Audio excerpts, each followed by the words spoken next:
Shom is a large astral dominion that is closely kept secret of many sages of the Dungeons & Dragons multiverse.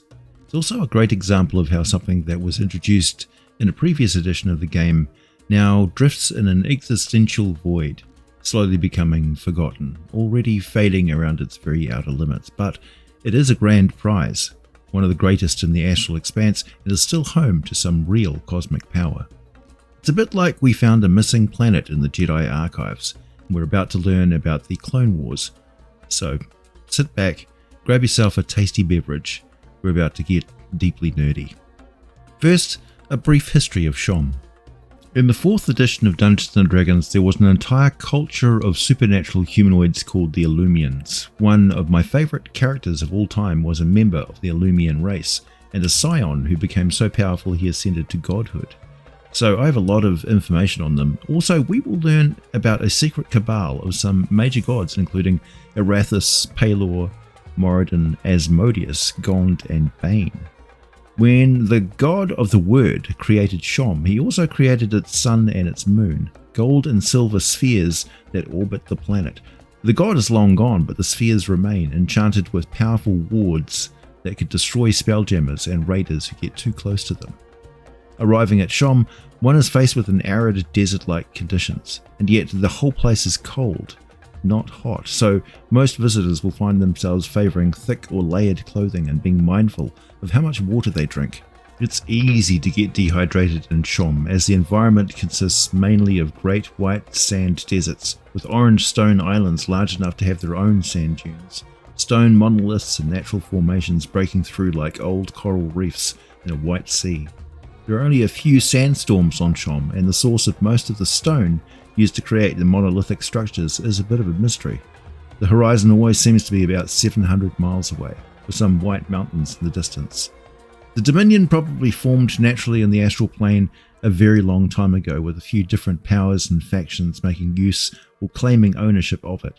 At the moment, the new power is Arathis and an army of Astral Giants who are determined to claim the whole Dominion in her name. So what happened to the Illumians? You can ask them. There are still a few around. Illumians tend to have less shared folklore and common history than most races, thanks to their origin being influenced by ideology quite heavily. Since the Illumian culture is everywhere on Shom, you'll find accurate information about their history written in many of the old books sealed away in their ruins. The story of their origin doesn't involve gods. For once, it was one of man. Termuid was a powerful wizard monk on another world, born with a talent with languages. He discerned a fundamental shared language of expressed magical concepts and assembled it into the language now known as Illumian. As Termuid learned and spoke the language, he noticed the words contained and boosted residual magical power. His research, after many years, led to the creation of the ritual of words made flesh, which could turn a living being into a vessel containing the empowering words of Illumian. His first success was his own transformation, but many joined the ranks of this new species of augmented human until the first Illumian children were born, already infused with the language, and the ritual was largely no longer needed. Just to be on the safe side, the Illumians split up into small groups called Cabals, each holding a portion of the spoken transformation ritual. The ritual isn't needed to sustain the Illumian race, but is sacred knowledge that they could never bring themselves to destroy or lose. So, although the ritual can be used to create real horrors, they safeguard it within their culture as best they can. The real problems within their culture began because one half of all Illumians have the symbol of the mind, and the other have the symbol of the soul, and thus splinter cabals devoted to peculiarities of one or the other syllable fueled discord. Illumians of the mind, encouraged by the lich god Vecna's whispers, created conspiracy theories where none existed. Holier-than-thou arrogance characterized the soul cabals, and the worst of them determined that the followers of the symbol of the mind no longer truly had souls and could therefore be treated in terrible ways. And what is the truth of it? The Illumians firmly believed that the god Ion gifted their kind two of the words of creation, one for the mind, the other for soul, because of human loyalty to the gods during the Dawn War. Even after their creator god died, they carried on the fight, keeping the astral dominion of Shom's energy vibrant, allowing it to survive the Dawn War intact. The newly created Illumians withdrew from conflict with the rest of the Astral Sea in order to study the words of creation. As they did, the sands of Shom flourished with the Illumians, building wonders and glories. But eventually, the good centuries came to a terrible end. Those that know something about the Illumians' fall consider the story to be a warning about how mortals cannot handle divine power without going mad. There was a lot of warfare. It really got out of hand. You can see the evidence of it in the dunes, until the Illumian Cabals called in the services of the lawful beings from Mechanus called the Maruts and asked them to arbitrate the situation. At first, the Maruts attempted to avoid arbitrating the dispute, but the Illumians were insistent, so finally the Maruts went on a rampage, determined both sides were unworthy, and rampaged across Shom, leaving nothing but ruins and death in their wake. The only Illumians to survive were already off-world when it happened. Though they've never sought to reclaim Shom, to them mostly it's a grim mausoleum that reminds them of nothing but the crushing shame of their failures. The height of their civilization may have only lasted a few centuries. Still, they amassed a considerable motherlode of mystic knowledge, magic items and artifacts, alchemical genius, and quite a few technological wonders from distant worlds. It turns out humans are found all over the place, but while you do find quite a few wandering the sands of Shom seeking treasures, there are other commonly encountered inhabitants in a couple of locations of note. First are the Maruts. From the mechanical nirvana of Mechanus, they move about the sands of Shom in their mobile citadels. Their chief concerns seem to be guarding particular groups of ruins, and any ruin the Maruts guards has been looted in the past and has proven to be well worth the extreme difficulty involved. Maruts tend to create blockades around oases, restricting access to water and food from other races to get them to comply with Marut law and order.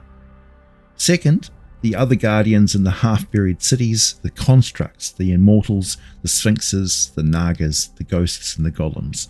Numerous, even more bizarre creatures and traps guard the Illumians' treasures.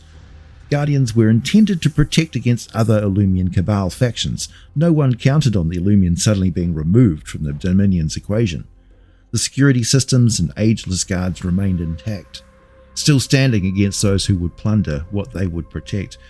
There are also quite a lot of Illumian mummies that are triggered into violent action when their bound resting places are disturbed.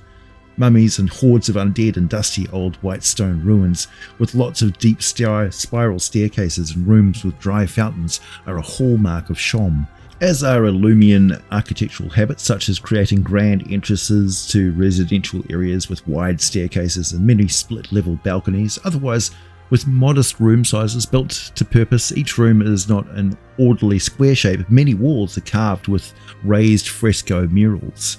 There are the raiders and loners that poke around for anything valuable sticking out of the sands. Cultists of Vecna are stubbornly persistent archaeologists, if you will. Githyanki love the oases of the Shom, flying in on their dragons from ships sailing outside the Dominion, and the Quam are less predictable, and of course Neogi tend to arrive periodically to try raiding a single ruin, usually a pretty rich but very dangerous one. Out in the desert sands, creatures that have become native to the Astral Dominion roam. There might be brown, grey and blue dragons present, along with some scrawny but very toxic wyverns, and some serpents that have escaped from the plane of Titherion.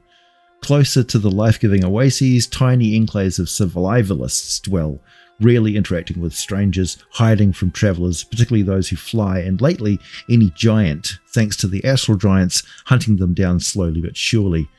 These recent additions to Shom make up the sixth group. The Astral Giants are in service of the goddess Arathis. By hunting down the survivalist outsiders for sport, they're exceeding the orders Arathis gave them, but Arathis does see Shom as vital to constructing the lattice of heaven. She contracted the Astral Giants to sweep through Shom and try to kill the monsters that the Maruts seemed unwilling or unable to destroy. Several bands of Astral Giants are performing the mission to the best of their ability and might even appreciate help from the characters. However, at least two of the giant bands presently in Arathis' employ are pure bullies that may prove quite dangerous and determined enemies. One of the scenes that I would set up certainly would be the Astral Giants destroying a historical monument of the Illumians with prejudice, wiping out this priceless knowledge that's carved into the walls, and they're just barraging it to rout out any monsters that are in the ruin, not caring that they're destroying the artifacts of a lost civilization. So give that sort of a flashback to things which carried on in our own world, which upset everybody. Arathis is the unaligned god of civilization, inventions, and lore. She's said to be in a relationship with the god Pelor, who's a god of light, and is allied with Moradin and Ioun. She is a good fit for humanity and hobgoblin society, actually, and is closely allied with the gods Gond, Bane, and Asmodeus, because tyranny can be quite effective in establishing and enforcing civilization. As for the Lattice of Heaven, I'm not quite sure what it would look like once it's complete, but it includes things like the network the angels use to move around the cosmos incredibly fast. They have astral conduits that allow them to zip around the universe really quickly. There are also important anchor stones in other locations, such as in Limbo, the spawning stone of the Slard, and Pandemonium, that can stabilize entire areas of chaotic effects. But speaking of some notable locations, within Shom can be found the Oracle of Ormathal, which is a freshwater spring located between two rock mesas. The waters of the spring are enchanted to provide knowledge to those who drink, but the location is guarded by a formidable legendary Great Sphinx known as the Voice of Sarpoth. You may also arrive on Shom closer to the tombs of Eurhondas. A location is busy with a large number of Maruts. There is a circular trail in the broken dunes made up of giant statues that bright flame skulls, tiny undead, patrol around the halls of Eurhondas, also known as the City of Philosophers. It contains great treasures, but also intricate and deadly traps.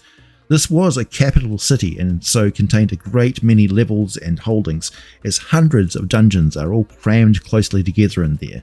The deepest halls exist in utter darkness, having only ever seen the light of the symbols orbiting around the Illumians' heads, gently glowing in the endless night. You might and should beware that glow. It usually means a bunch of enraged Illumian mummies are about to lurch into range, sending swarms of noxious vermin in before them. Shom holds great secrets, great battles, fiendish traps and puzzles, a lost civilization, ancient magic, enormous wealth, prestige, and challenges enough for any adventurer. Well worth a visit. As always, thanks for listening, and I'll be back with more for you very soon.